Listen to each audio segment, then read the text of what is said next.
Amazingly enough, this is the fourth consecutive year that I've done a Lenten lecture. And it really shocks me that this is happening because I'm obviously not a naturally gifted public speaker. And yet I think that what got me the invites is the fact that I think I bring really interesting content. So it's not the delivery, but it's the content.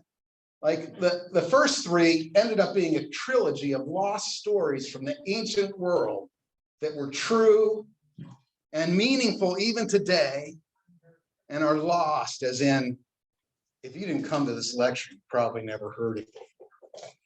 Well, so the first one was the greatest story never told, but you probably have never heard it. And the next one was the least understood miracle in the New Testament. This miracle was completely understood by everyone around when it happened, because the report is everyone in the surrounding area after this miracle turned to the Lord, and yet nobody in the modern world understands. And then the last one was his story is not over yet. The story of somewhat of a regular guy, a bad guy from 1000 BC. Well, so this time, that's the Lost Stories trilogy. Well, this time we're making a huge jump from 1000 BC to some really important developments that are dramatically changed things in the last 60 years. It's just a huge shift has occurred in the last 60 years that probably you've never heard put together like this. So this is a huge shift that comes from the rock solid advances in science that have occurred in the last 60 years that have dramatically changed the relationship between science and faith. So how dramatic is this? Well, so the background, as Father mentioned, this is part of the Towards Adult Faith series I gave, where the basic idea is Christ is risen from the dead. And if you're a teen, you've been hearing this all your life. But what good reason do you have to believe it? And people I love and trust is told me that's a good reason if you're a child, but it's time to grow up and understand the actual good reasons and evidences. So the first part was about worldviews as personified by these people. Okay, here's a test for the crowd. Does anybody recognize this person? Okay. Whoa, one person. Okay. And anyway, how do you evaluate a worldview? Well, one good way to do it is which one has the best explanation for the evidence that's available. And so the evidence we considered in this series began with the historical data surrounding Christ's death and what happened next. That was part two. And then part three is what we're doing tonight, is what is the recent scientific evidence. So we started with Christ's resurrection, because if Christ is not raised from the dead, we can just scratch that worldview off. But if Christ is raised from the dead, all these other worldviews are either invalid or have to be subjected under Christ's feet. So moving fastly. So we looked at the historical evidence to find out what really happened with Christ's death and what happened next.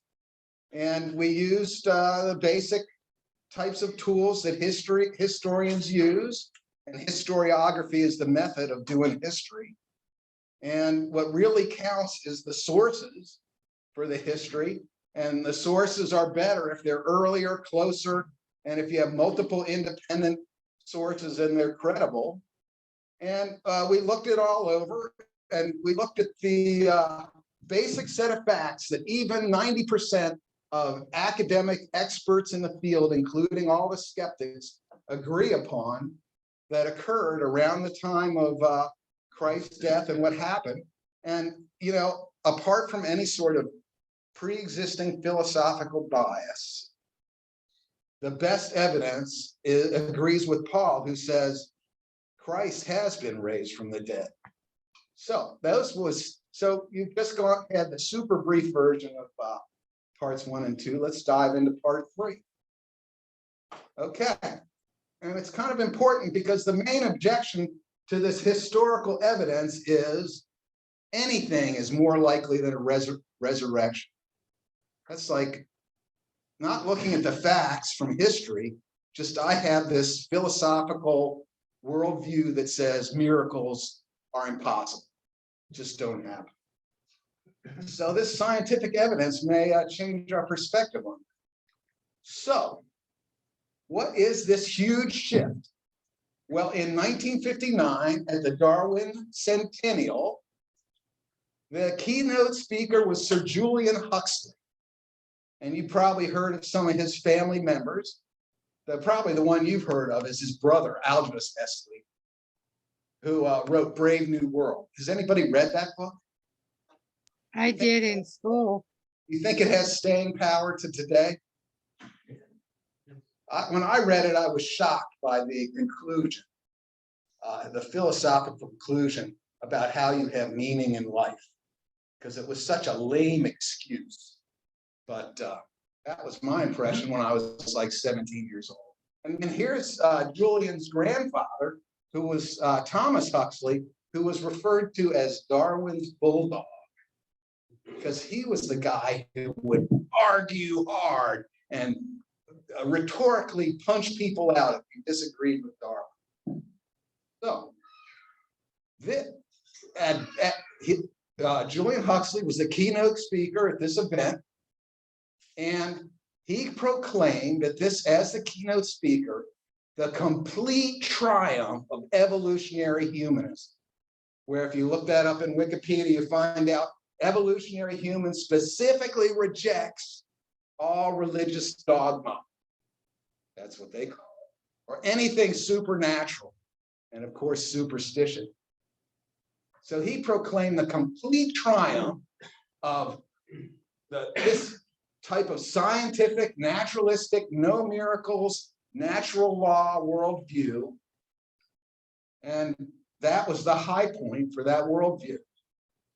And then the shift can be exemplified by this fellow. I bet nobody recognizes this guy. Does anybody recognize this guy? Okay, his name is Anthony Flew. Now, do you recognize this guy? Okay, so the first time I heard about this guy, I was listening to this podcast about 10 or 15 years. And the person who said it was having this talk, and they say, and in case you've been living under a rock and don't know who Anthony Flew is, so I realized I've been living under a rock. Anyway, Anthony Flew was one of the most prominent atheists of the last half of the 20th century. He wrote the book, The Presumption of Atheism. And so he personifies this huge shift, because in 2007, he wrote another book. The title was, There Is a God: How the World's Most Notorious Atheist Changed His Mind. And it was based on this huge shift in science. So let's take a look at this. Whoops, that's the one I wanted to skip. So if you have at your table, you may have one of these. And this is something that I kind of authored and put together. You start with the Big Bang, you go to the next page and the next page, and it all starts out with a cool scientific picture on each page and a cool scientific notation. And this is something that myself and some friends handed out by the hundreds at a recent atheist protest downtown. And it was a very enjoyable experience, and I actually had a couple of very meaningful encounters doing that. Mainly with the 20-something guy who got dragged along by his mother. So you Christian moms, you're not the only one who drag people along, are you? Okay. So if you look at the things that have shifted, one of the huge things that has changed is the origin of the universe. In 1959, the idea that the universe was always there and had always been there with no beginning was extremely competitive scientific theory.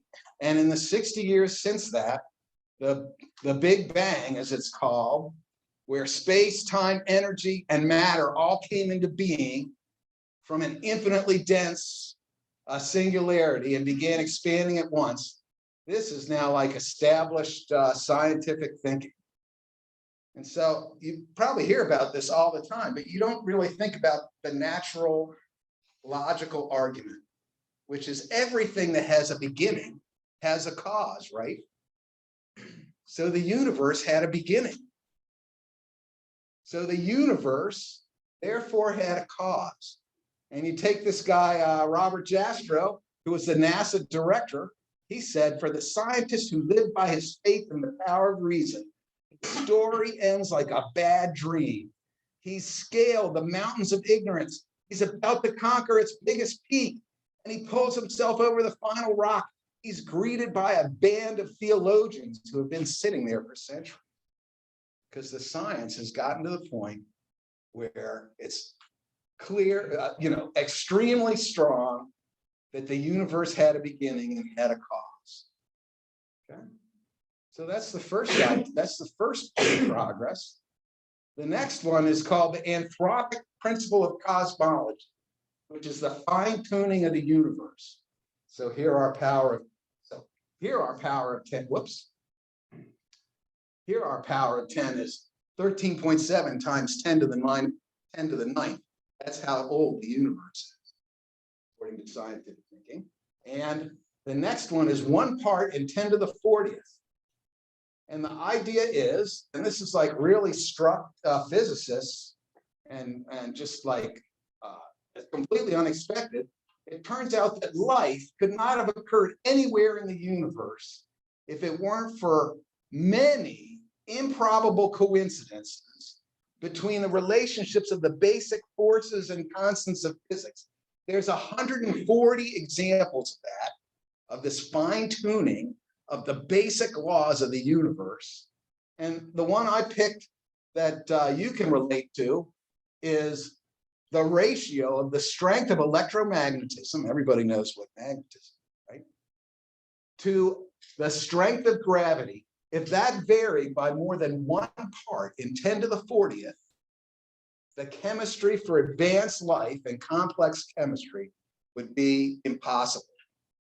And this is like an established fact.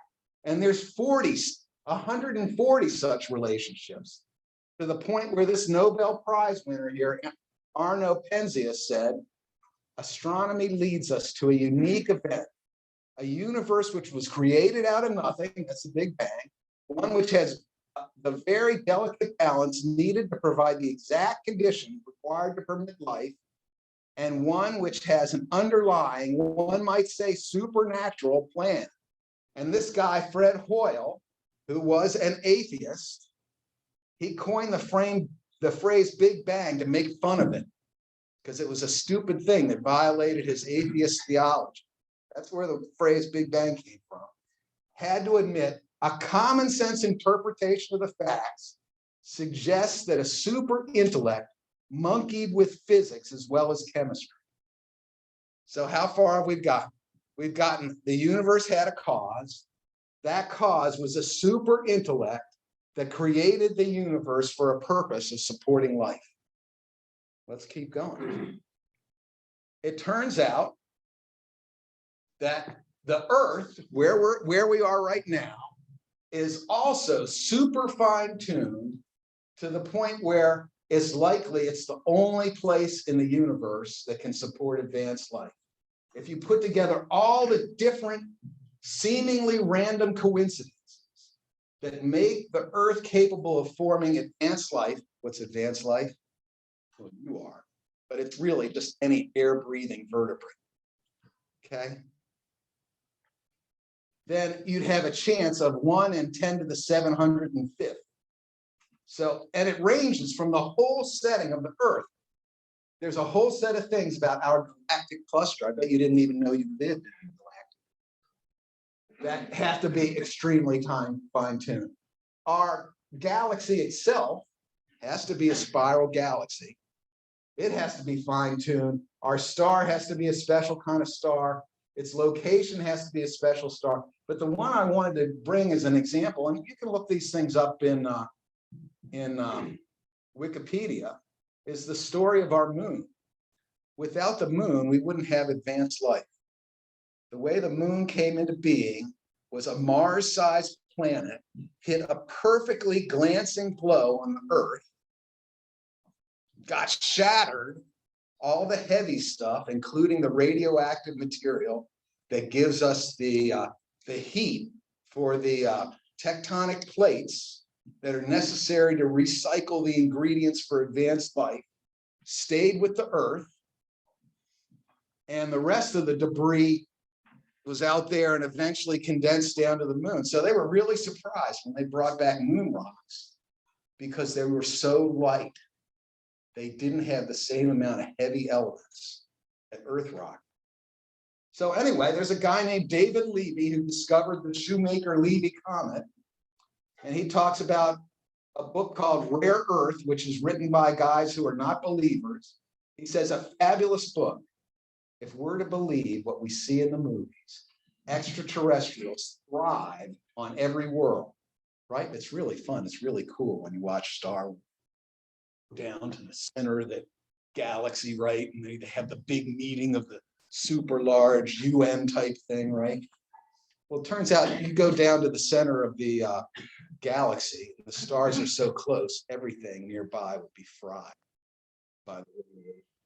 Well, thrive on every world. But this unique book, written by two of the top scientists in the field, tells a different story. As we know it on Earth, complex life might be very rare and very precious. And so 10 to the 705. So how far have we gotten? A super intellect designed the Earth for a purpose. Well, a super intellect created the universe, designed the universe for life, and specifically designed the Earth for the purpose of supporting its life. Okay, now this is 1.5 to 1.9 times 10 to the 3. And that's the minimum genome size to support any independent life on Earth, like the simplest bacteria. So what does that mean? That means you need to have about the same number of parts, different kinds of parts as a motor cell, to have the minimum form of life. And it had to assemble itself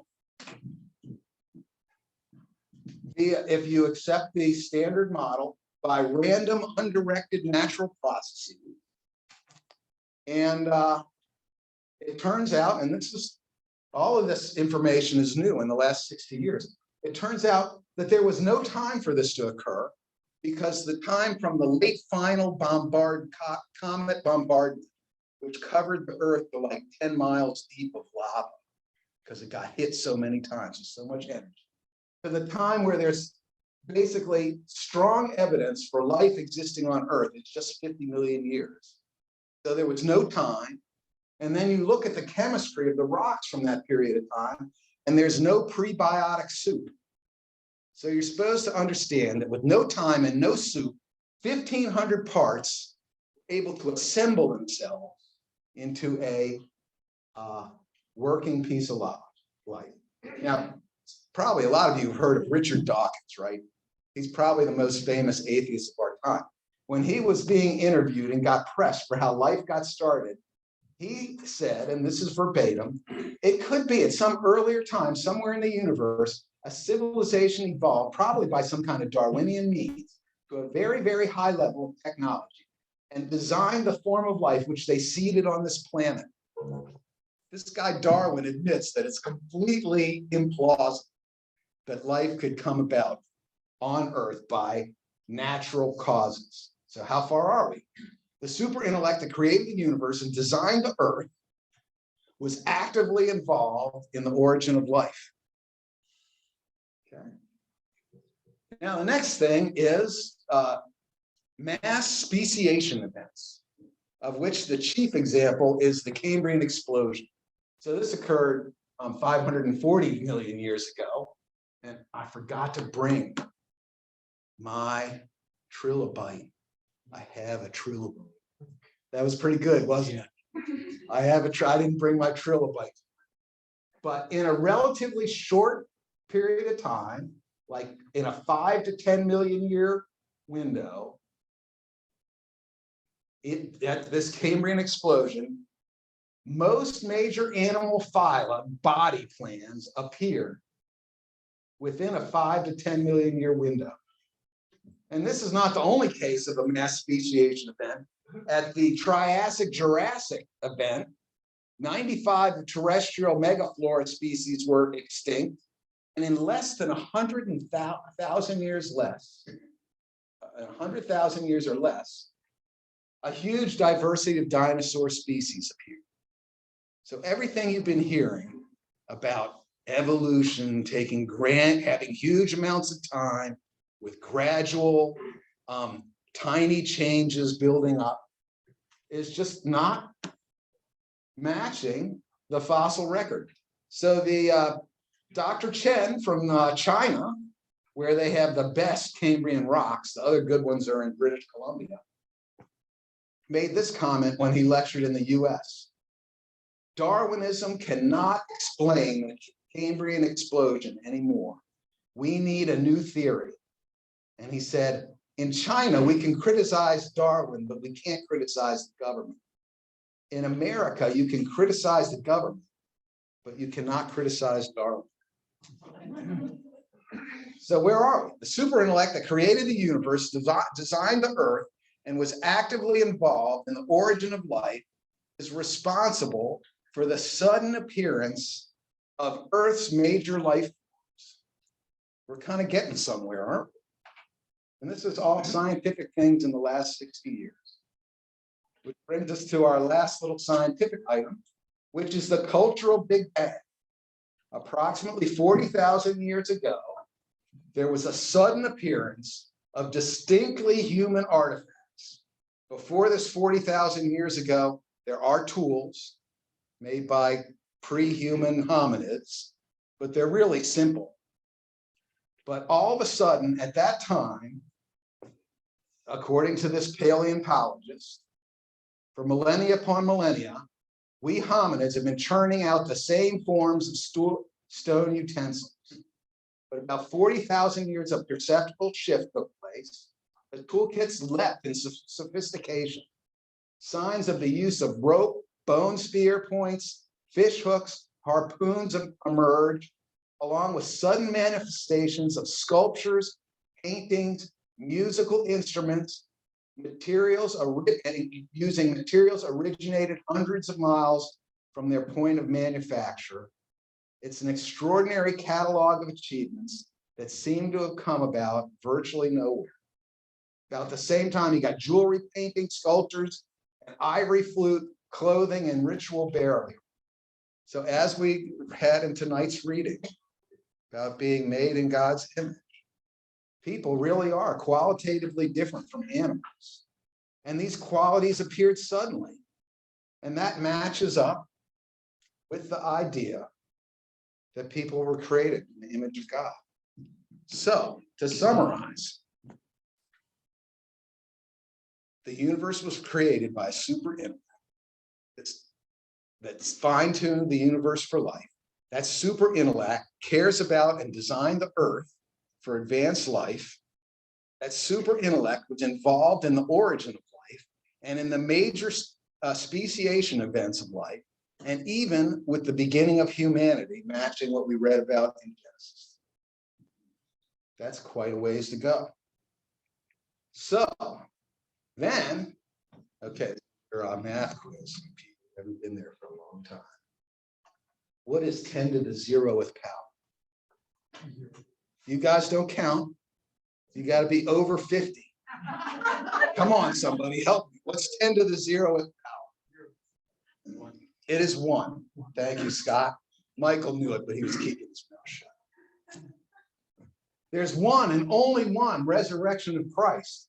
And in the previous segment, we went through these minimal facts that are agreed upon as historical by the vast majority of scholars, including facts like Jesus died by crucifixion, he was buried, his death caused his disciples to despair and lose hope, the tomb was empty, the disciples had experienced which they believed were literal appearances of the risen Jesus.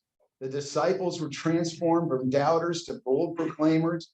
The resurrection was their central message.